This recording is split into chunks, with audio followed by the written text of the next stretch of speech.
Assalamualaikum warahmatullahi wabarakatuh. Nama saya Asep Auludin. Saya dari Universitas Pelita Bangsa. Saya di sini untuk memenuhi tugas ulangan akhir semester studi kelayakan bisnis, yaitu tugasnya melakukan kunjungan ke PT, CV, atau UMKM atau organisasi bisnis lainnya. Di sini saya berkunjung ke bisnis properti, yaitu bisnis kos-kosan. Saya mewawancarai pemilik kosan untuk untuk mengetahui apa saja sih dari segi aspek SDM, aspek produksi, aspek keuangan, aspek teknologi, dan juga aspek manajemen risiko. Di sini kos-kosannya terletak di Cikarang Selatan, Desa Gemalapik, dan juga Desa Pasir Sari, dan juga tidak jauh dengan kawasan Egypt, kawasan Hyundai, dan juga Universitas BSI, dan juga tidak jauh juga dengan keluar tol Cikarang Selatan. Oleh karena itu, di sini kos-kosan tersebut tidak banyak sekali peminatnya karena tempatnya yang sangat strategis. Sebelum mulai dari sana, saya akan membahas apa sih kos-kosan. Kos-kosan merupakan tempat tinggal yang disediakan untuk memfasilitasi wanita ataupun pria, dari pelajar, mahasiswa, atau pekerja, umumnya untuk tinggal dan dengan proses pembayaran per bulan atau sesuai pemilik yang ada. Sesuai kebijakan pemilik, ada yang per bulan, ada yang 3 bulan, 6 bulan, ataupun 1 tahun. Fungsi kos-kosan yaitu sebagai tempat tinggal sementara. Saat ini berkembang dengan penambahan aktivitas dan sarana pendukung baik di dalam lokasi bangunan maupun di sekitar kosan tersebut. Misalnya, ada kos-kosan yang menyediakan fasilitas warnet, wifi di bagian depan kos-kosan yang dibuka seharian maupun beberapa jam untuk umum. Kemudian fasilitas rumah makan, fasilitas kesehatan, dan juga sebagainya yang ada di sekitar kosan. Di sini kos-kosan Cikarang Selatan di sini yaitu kondisi kos-kosannya dan keadaan lingkungannya yang cukup nyaman ya. Karena kos-kosan di kawasan ini menyatu dengan rumah penduduk, dan oleh sebab itu banyak kos-kosan yang memiliki usaha. Maksudnya si pemilik membuka toko seperti toko handphone, toko jual beli pulsa di dalam wilayah kosan, ataupun banyak penduduk yang membuka usaha di sekitar kosan tersebut seperti warung, Alfamart, dan juga laundry. Menurut saya ini memberikan beberapa keuntungan, diantaranya penghuni kosan yang dominan mahasiswa ataupun karyawan yang membutuhkan jasa yang ditawarkan, juga tidak kesulitan mendapatkan apa yang mereka butuhkan. Untuk penghuni kosan yang biasa pulang malam cukup merasa aman karena sepanjang jalan cukup terang dan masih banyak warga yang mengobrol walaupun sudah cukup malam, karena adanya usaha yang buka 24 jam seperti Alfamart, warung, dan juga makanan-makanan yang lainnya seperti warung makan, dan juga adapun warnet ataupun fotokopian. Sebelum saya membahas aspek yang tadi, saya di sini akan membahas apa sih kelemahan usaha kos-kosan menurut pemilik, yaitu pemilik. Di sini saya mewawancari pemiliknya dengan nama Rizky. Yang pertama, menurut beliau yaitu kos-kosan membutuhkan modal usaha yang cukup besar, dan usaha kos-kosan masuk dalam bisnis dengan modal yang cukup besar. Beliau membeberkan bahwa usaha kosan tersebut dibangun pada tahun 2016 dengan modal kurang lebih 1 miliar. Selain modal pembangunan kos-kosan di awal masa pembangunan, juga biaya lumayan besar dikeluarkan saat kosan sudah disewa, yaitu biaya rutin digunakan untuk pemeliharaan yang lain-lain. Modal awal sebagai modal utama disediakan saat masa pembangunan. Modal ini adalah biaya paling besar dikeluar saat awal. Investor dapat membeli rumah yang sudah jadi untuk disewakan, ya, ataupun membangun kos-kosan sendiri di tanah yang kosong. Jika membeli rumah yang sudah jadi, dana investor cukup besar. Ini tergantung lokasi di mana rumah itu yang berbeda. Yang kedua yaitu perhitungan modal usaha kos-kosan. Usaha kosan itu untuk tanah sendiri modal yang dibutuhkan tentunya berbeda, perhitungannya yang mudah. Dan yang kedua yaitu usaha lebih melakukan pengawasan. Kos-kosan membutuhkan niat baik penyewa, tindak kriminal, narkoba, tindakan asusila, dan hal yang tidak inginkan lainnya banyak terjadi di kos-kosan.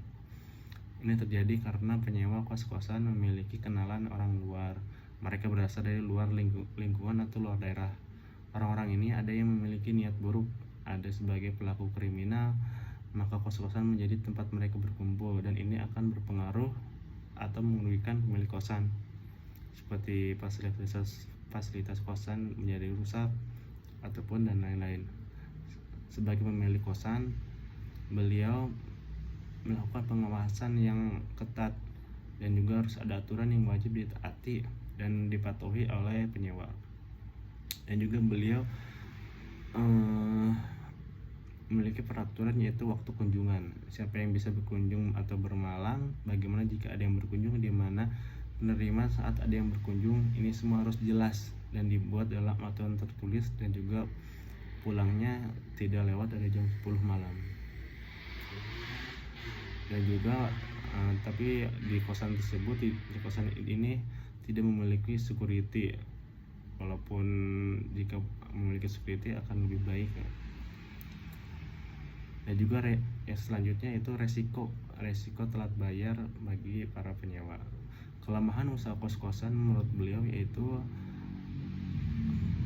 para penyewa yang harus diantisipasi oleh pemilik adalah resiko telat bayar oleh penyewa. Pembayarannya dapat menunggak atau telat. Penyebab pembayaran menyewa mundur ataupun tidak tepat waktu berbeda-beda. Ada yang pelajar, maka mereka belum ditransfer oleh orang tuanya, ataupun bagi karyawan yang mereka gajinya diundur, maka mereka memohon untuk menunda pembayarannya. Apabila akibat telat bayar bagi pemilik kosan, pemilik kosan mempengaruhi keuangan. Ini bukan secara pribadi tapi dari segi bisnis dia. Keuntungan atau profit yang diharapkan oleh pemilik kosan tidak sesuai dengan waktunya. Yang paling penting adalah perencanaan keseluruhan terkait operasional kos yang sudah dijadwalkan tidak berjalan sesuai rencana akibat menunggakkan bayaran kosan setiap bulannya. Nah, di sini pemilik kosan Pak Rizky memiliki solusi telat bayar. Solusinya yaitu membuat perjanjian akad di awal.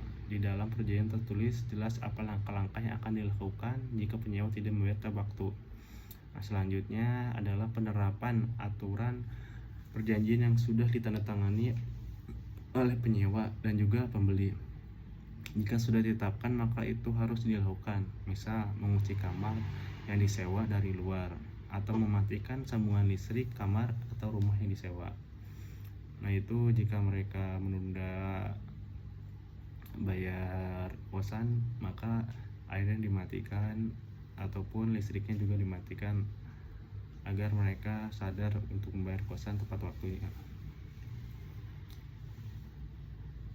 Dan menurut beliau adalah terakhir, tidak ada bisnis yang bebas risiko, selalu pasti ada kekurangan. Usaha kos-kosan dapat membuat pemilik mempersiapkan strategi sebelum memutuskan untuk berinvestasi pada properti kos-kosan. Kekurangan usaha kos-kosan terlibat dengan modal yang cukup besar. Solusinya adalah mencari properti yang sudah siap memberikan potensi keuntungan dengan modal yang terjangkau. Selanjutnya yaitu aspek pertama, yaitu aspek sumber daya manusia, kebutuhan SDM. Di sini pemilik kosan tidak memiliki pengurus, jadi beliau yaitu pemilik kosan, sehingga beliau juga mengurus kos-kosannya, yaitu beliau bertugas untuk membersihkan kosan setiap pagi atau mengecek keamanan kosan setiap malam apakah ada yang tidak beres. Dan juga pentingnya SDM yang ramah dan juga profesional membantu menciptakan lingkungan yang nyaman yang membuat memuaskan bagi penyewa. Artinya yaitu penyewa yang ramah dan juga yang enak diajak bergaul, merupakan memberikan suasana yang nyaman di sekitar kosan. Dan juga pentingnya penyewa kosan tersebut untuk memberikan rasa aman dan juga rasa nyaman terhadap tetangga-tetangganya. Yang kedua yaitu aspek produksi. Di sini aspek produksinya yaitu letak kamarnya yaitu satu petak dan juga memiliki kamar mandi dalam mungkin hanya beberapa meter saja. Fasilitasnya yaitu air sudah dibayar oleh pemilik kosan, dan juga listrik sudah dibayarkan oleh pengurus kosan setiap bulannya, termasuk dengan biaya sewa. Dan juga di sini juga tersedia CCTV setiap lantainya. Di sini kos-kosannya tersedia 3 lantai dengan keseluruhan kamarnya yaitu 32 kamar. Dengan setiap lantainya terdapat CCTV karena pemilik kosan pernah mendapatkan musibah pada tahun sebelumnya, yaitu pada malam hari terjadi pencurian motor pada penyewa. Di saat itu pemilik kosan sudah mengimbau bagi para penyewa untuk mengunci motor ke stang kanan dan juga menambahkan kunci ke rem, menambahkan kunci tambahan ke remnya. Jadi ada 2 tambahan kunci. Tetapi ada salah satu penyewa, mereka lupa untuk memberikan kunci ke remnya, dan juga beliau juga motornya di stang kiri, sehingga pada suatu malam ada seseorang yang ada penyewa yang baru pulang kerja. Pada saat itu pulang jam 1 malam, dan dia lupa untuk mengunci gerbangnya, sehingga pencuri langsung melihat ada gerbang tidak terkunci, sehingga dia langsung masuk. Menurut CCTV dia langsung masuk dan mengambil satu motor NMAX. Nah, di situ NMAX motornya dalam keadaan stang kiri dan juga tidak mendapatkan kunci yang di rem cakramnya, sehingga memudahkan pencuri untuk maling motor NMAX tersebut. Oleh sebab itu, pemilik kosan Pak Rizky membuat peraturan yang sangat ketat bahwa semua penyewa tidak berhak untuk mendapatkan kunci gerbang. Jika mereka pulang malam, mereka harus menghubungi pemilik kosan dulu. Jadi tidak seorang pun yang mempunyai gerbang.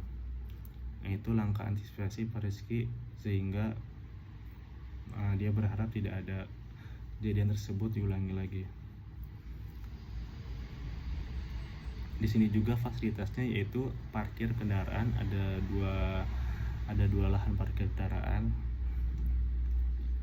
yang bermuatan sekitar 10 motor atau 15 motor, sekitar 15 motor. Dan juga di sini pemilik membersihkan setiap sudut-sudut ruangan kosan setiap harinya agar para penyewa merasa nyaman dan bersih. Dan juga untuk mempertahankan penyewa untuk bertahan lama di kosan-kosan tersebut.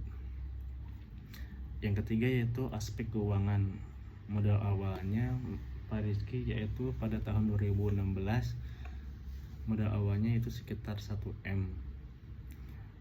Dia membeli tanah kosong dan juga langsung membangun kos-kosan pada tahun tersebut. Kurang lebih modal awal beliau 1M. Di sini sewa kosannya yaitu per bulannya 550 per orang. Dan jika ada 2 orang maka ditambahkan 50 yaitu 600.000. Di sini juga ada yang harian, ada yang mingguan, dan juga ada yang bulanan. Jika yang bulanan itu tentu satu orang 550.000, yang harian itu 50.000, dan juga yang mingguan 150.000. Dan juga di sini terdapat wifi yang disediakan oleh pemilik. Jika para penyewa ingin mendapatkan akses wifi tersebut, para penyewa harus membayar lebih untuk membayar kosannya, yaitu senilai 50.000 per bulannya. Jika pemilik kosan tersebut sendiri, maka per bulannya dia harus membayar 600.000 termasuk wifi. Nah, wifi ini sendiri bagi para pemilik kosan merupakan hal penting ya, apalagi untuk para mahasiswa universitas, karena mereka merasa dimudahi oleh ada wifi karena tidak perlu membeli data yang banyak, sehingga ada wifi dengan koneksi yang sangat cepat. Di sini juga ada mereka manajemen keuangannya, yaitu pencatatannya yang rapih ya untuk mendapatkan pengeluaran dan juga keuntungan. Dan juga para pemilik juga memsisihkan sebagian pendapatan untuk dana darurat atau perbaikan besar. Seperti kemarin terjadi ada sebuah kerusakan di salah satu kamar penyewa, yaitu temboknya rembes. Jadi ketika hujan kamar tersebut rembes mengeluarkan air. Nah, itu jadi dipakai dana darurat oleh pemilik kosan. Dan juga kemarin juga terjadi menurut kata pemilik kosan, yaitu terjadi salah satu kamar penyewa, yaitu pintu kamar mandinya rusak. Nah, itu juga oleh beliau ditambah dana darurat. Dan juga banyak hal-hal yang dipakai oleh dana darurat, seperti ya tadi pintu kamar mandinya rusak, atau temboknya rembes ketika terjadi hujan, ataupun salah satu penyewa ingin kamarnya dicat ulang. Nah, itu diambil dari dana darurat oleh pemilik kosan. Juga di sini ada aspek teknologi ya.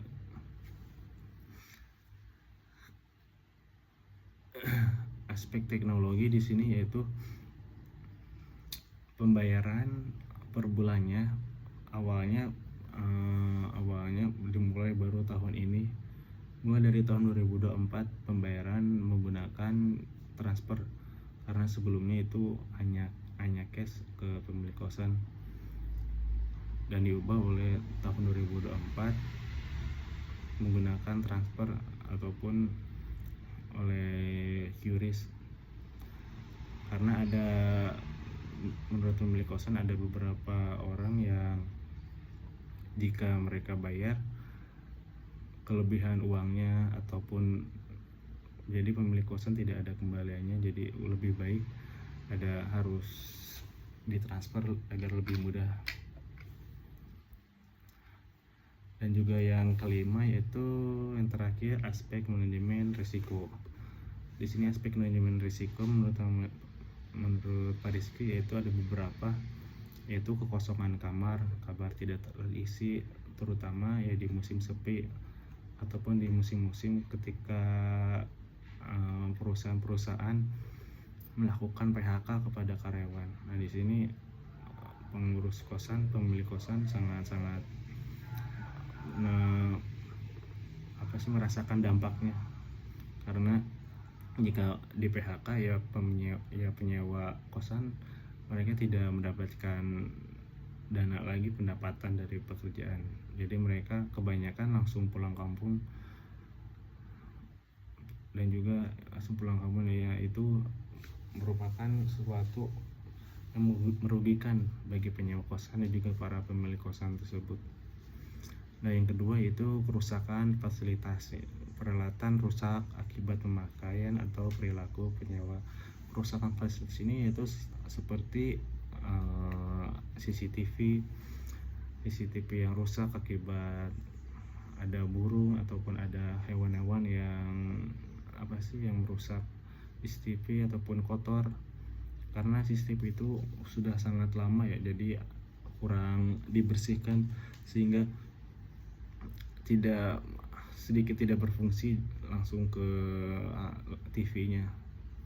Ataupun perilaku karyawan ataupun perilaku penyewa mahasiswa mereka yang merusak fasilitas, seperti mereka kotor terhadap lantai dan juga mereka mencoret-coret kamar kosannya. Nah, itu sangat perilaku yang sangat tidak menyenangkan dan juga tidak disukai oleh para pemilik kosan ya. Sehingga para pemilik kosan, jika para penyewa tersebut sudah pergi, ya para pemilik kosan harus mengeluarkan dana lebih lagi untuk membersihkan kamar tersebut. Yang ketiga yaitu konflik dengan penyewa tidak membayar, yaitu salah satunya penyewa tidak membayar tepat waktu atau melanggar aturan kosan. Di sini sangat sering terjadi ya, bahwa para penyewa tidak membayar tepat waktu ataupun ditunda-tunda seminggu, 2 minggu ataupun 1 bulan. Dan juga sering terjadi konflik bagi para penyewa dan pemilik kosan. Alasannya berbagai macam ya. Bagi mahasiswa mungkin mereka alasannya belum ditransfer oleh orang tuanya, orang rumahnya. Ataupun bagi karyawan swasta yang bekerja di area di kawasan Egypt, kawasan Hyundai ataupun kawasan MM200, ya alasannya mereka belum gajian ataupun gajinya diundur, sehingga menunda bayar kosan, sehingga terjadi sedikit konflik dengan penyewa dan juga pemilik kosan. Di sini pemilik kosan memiliki peraturan jika ada penyewa yang menunda bayar kosan. Ya, beliau memberikan kebijakan 2 minggu dari tanggal tersebut. Jika 2 minggu tersebut tidak membayar, ya para penyewa harus keluar dari kamar tersebut.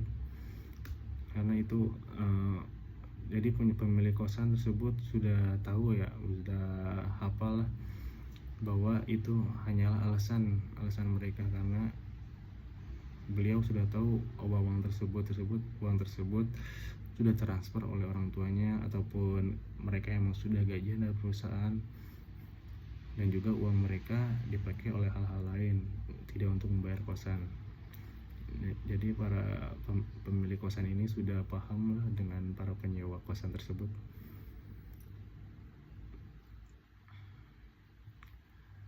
Di sini juga ada selanjutnya perubahan regulasi, peraturan baru yang membebani usaha kosan. Contoh pajak tambahan. Nah, seperti di sini kan terletak di kampung, di desa.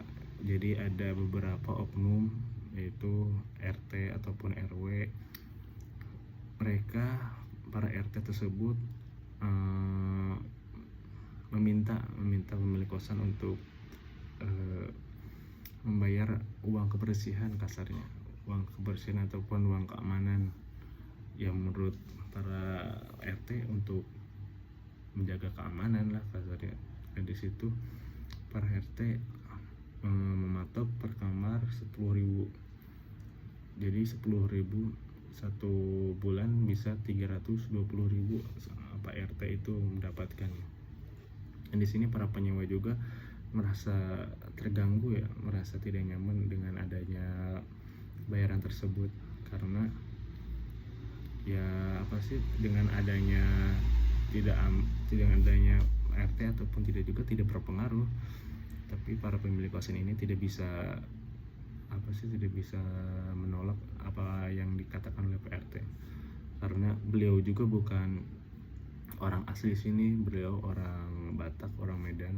Jadi beliau menghargai apa yang PRT minta, sehingga mungkin beliau tidak ingin diganggu lah oleh orang-orang di sini karena tidak mengikuti kebijakan PRT. Dan yang terakhir yaitu bencana alam ya.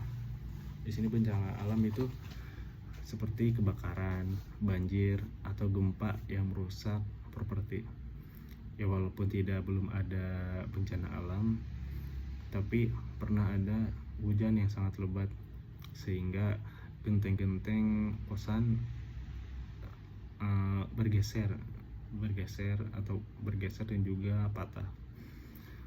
Nah, bergeser tersebut jadi berpengaruh ke kamar penyewa yang tepat di atas genteng yang bergeser tersebut, jadi bocor. Di situ para pemilik kosan harus memperbaikinya menggunakan dana darurat dan juga tenaga dia sendiri.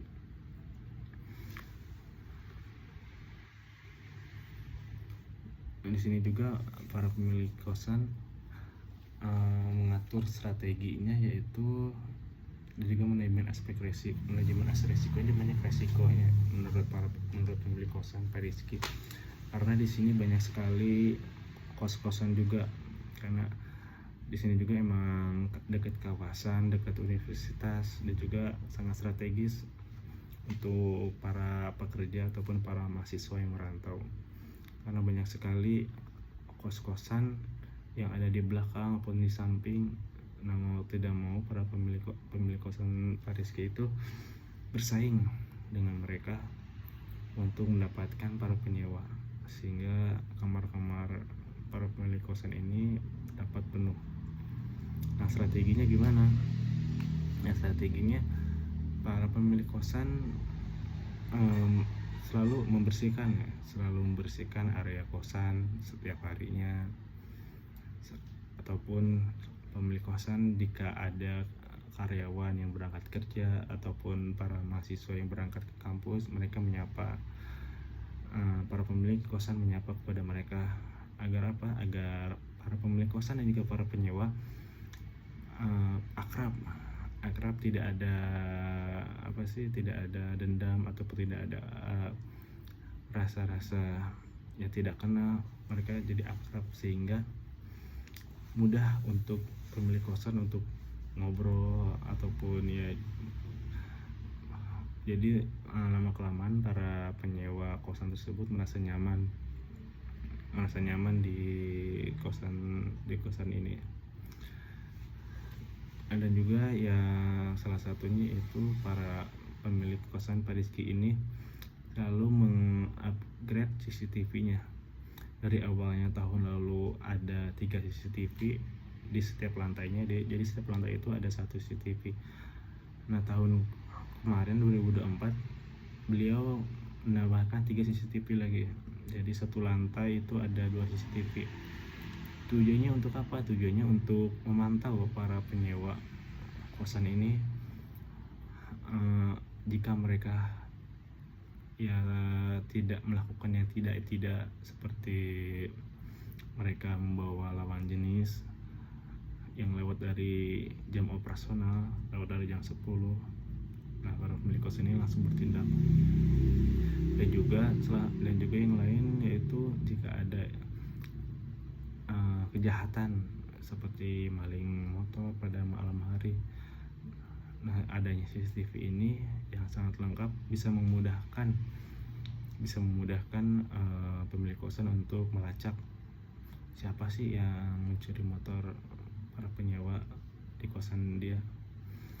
Dan juga strateginya itu untuk merasa nyaman para penyewa ini, para pemilik kosan bekerja sama dengan usaha galon di samping kosannya. Jadi usaha galon tersebut menjual titip jual ke pemilik kosan agar para penyewa jika butuh galon ya langsung ke pemilik kosan, jadi tidak usah jauh-jauh.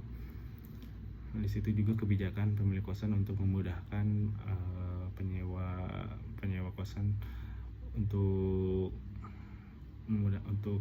kehidupan sehari-harinya.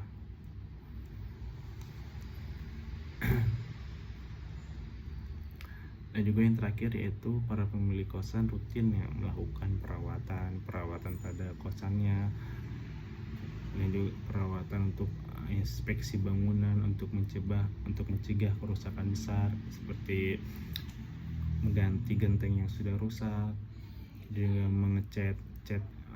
mengecat ulang cat yang sudah rusak agar tidak terjadi rembes.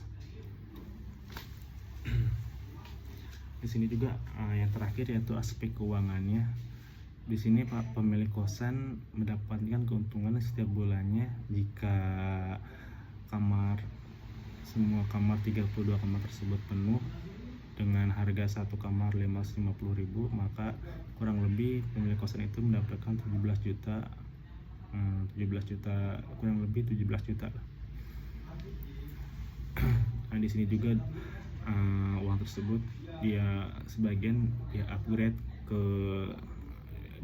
untuk perawatan kosannya untuk menjadi lebih baik lagi, dan juga untuk kepentingan penyewa kosan juga agar lebih nyaman. Sekian ya dari saya, Asep Auludin, untuk bisnis properti kos-kosan dari hasil wawancara Pak Rizky. Beliau yaitu pemilik kosan di Gemalapik, Pasir Sari, Cikarang Selatan. Terima kasih. Sekian pembahasan dari saya tentang bisnis properti kos-kosan. Semoga apa yang saya bicarakan, yang saya paparkan bermanfaat bagi kalian yang menonton. Wassalamualaikum warahmatullahi wabarakatuh.